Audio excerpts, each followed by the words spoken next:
ওখানে দূতাবাসের লোকজন আরও ছিল না, তারা সবাই থাকতো, প্রধান উপদেষ্টাকে গাড়িতে উঠাইতে তারা সবাই এখানে থাকতেন এবং সবাই একসঙ্গে বেরোতে পারলো না, ভিসা জটিলতা, এগুলো আমার কাছে মনে হয় যে নিছক অজুহাত ছাড়া কিছু না।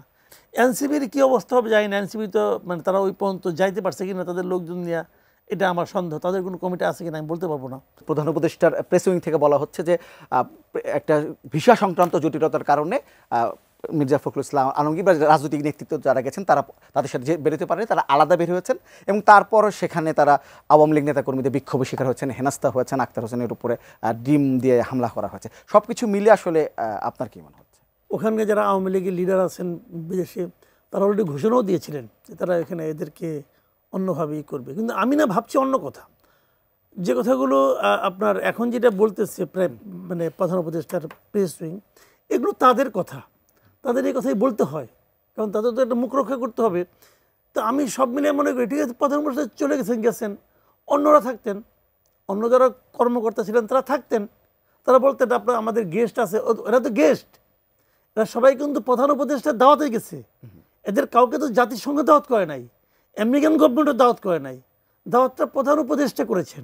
প্রধান উপদেষ্টার সিনিয়র প্রেস সচিব ফয়েজ সাহেব ছিলেন না, আমি বলি কি উনি কি এদেরকে প্রোটেক্ট করতে পারতেন? পারতেন না তো, পারেন নাই তো। তা আমি বলছি যে ওখানে দূতাবাসের লোকজন আরও ছিল না, তারা সবাই থাকতো, প্রধান উপদেষ্টাকে গাড়িতে উঠাইতে তারা সবাই এখানে থাকতেন এবং সবাই একসঙ্গে বেরোতে পারলো না, ভিসা জটিলতা, এগুলো আমার কাছে মনে হয় যে নিছক অজুহাত ছাড়া কিছু না। কারণ আমি তো ওখানে ছিলাম না, আপনিও ওখানে ছিলেন না, তো ওনারা যা বলবেন তাই আমাদেরকে ওরা বোঝান যে এরা সবাই তাই মানবে। কেন ভিসা জটিলতা হবে? ভিসা জটিলতা হলে তারা গেল কীভাবে? আর এখানে একটা দেশের সরকার প্রধানের সঙ্গে যাচ্ছে, এটা ওখানকার এয়ারপোর্টের লোকজন বুঝবে না, ইমিগ্রেশন লোকজন বুঝবে না, তারা বুঝাতে পারে না হয়তো বা কী কারণে কী হয়েছে আমি যাই না। টোটালি আমাদের এই যে যারা গিয়েছেন গভর্নমেন্টের পক্ষ থেকে তাদের ব্যর্থতার কারণে এই ঘটনার উদ্ভব হয়েছে, দুইজন দুই ভাগ হয়ে গেছেন। তারপর যে জিনিসটা ঘটেছে ওখানে আপনি লক্ষ্য করেন, জামাতের লোক ছিলেন, ওনাকে কিন্তু দেখিনি, উনি কিন্তু আপসে পার হয়ে গেছে, আলাদা পার। উনি কীভাবে গেলেন? আচ্ছা, বিএনপির মহাসচিবকে নিয়ে যাওয়া হয়েছে, সবচেয়ে হাই ভোল্টেজ লিডার কিন্তু বিএনপি মহাসচিব, তো ওরা ওখানে বিএনপির লোকজন ছিল না, তারা কি করছে? তারা কেন ওনাকে প্রোটেকশনটা দিলেন না? ওনাকে উপরে হাত উঠে নাই এবং ওনাকে দেখছি কেউ অসম্মানও করে নাই খুব একটা, বিভিন্ন জনকে আমি বলতে শুনছি। আমি একটা দেখলাম ভিডিওতে, সেখানে ওনার সম্পর্কে ভালোই বলা হলো যে উনি মানে মুরব্বী মানুষ, ওনাকে যেন কেউ কিছু না বলে, এভাবে চলে গেল। কিন্তু পুরো টিমের একজনকে আঘাত করা মানে সবাইকে আঘাত করা।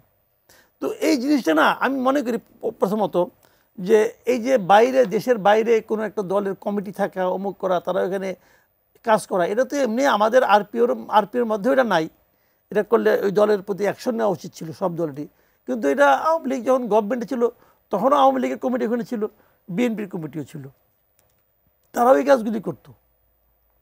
আবার বিএনপি আমলে বিএনপি কমিটি ছিল, আওয়ামী লীগের কমিটিও ছিল। জামাতের কোনো কমিটি নেই, তারা আরপিওটা মেনেই চলে মনে হয়, ওদের কোনো কমিটি আছে বলে আমি জানি না। এনসিবির কী অবস্থা হবে জানি না, এনসিবি তো মানে তারা ওই পর্যন্ত যাইতে পারছে কিনা তাদের লোকজন নিয়ে, এটা আমার সন্দেহ। তাদের কোনো কমিটি আছে কিনা আমি বলতে পারবো না। কিন্তু এই যে পুরো ঘটনা যেটা ঘটছে দেখেন, এটার পেছনে কিছু কারণ তো আছে, আওয়ামী লীগ, আমি যদি অন্যভাবে বলি আপনাকে, কারা করছে এগুলো? আওয়ামী লীগ লোকজন করছে। কেন করছে? আগে তো মনে করেন বিএনপি যখন ছিল, বিএনপি দেশেও কথা বলতো, তাও এখানে যা হইচই করতো। এখন তো আওয়ামী লীগকে আপনি দেশে কথা বলতে দেন না, তার তো কিছু বক্তব্য থাকতে পারে, তার বক্তব্যগুলি বলার কোনো সুযোগ আছে, কোনো এভিনিউ আছে, কোনো জানলা আছে, দরজা আছে? নাই তো। তো তারা এখন ওখানে সমস্ত শক্তি ওখানে ব্যয় করছে। আবার আওয়ামী লীগের অনেক নেতা এখান থেকে মাল পানি কামাইয়া তারা তো ওখানে গেছে, প্রচুর মাল আছে তাদের কাছে, এত লুটপাট করছে যে ওই লুটপাটে তাদের 2-3 জেনারেশন চলবে, তারাও এখানে হয়তো ইনভেস্ট করতে পারে। তো সব মিলিয়ে বিষয়টা হলো কি জানেন, একটা প্রতিহিংসার রাজনীতির মধ্যে আমরা ধারাবাহিকভাবে পড়ে যাচ্ছি।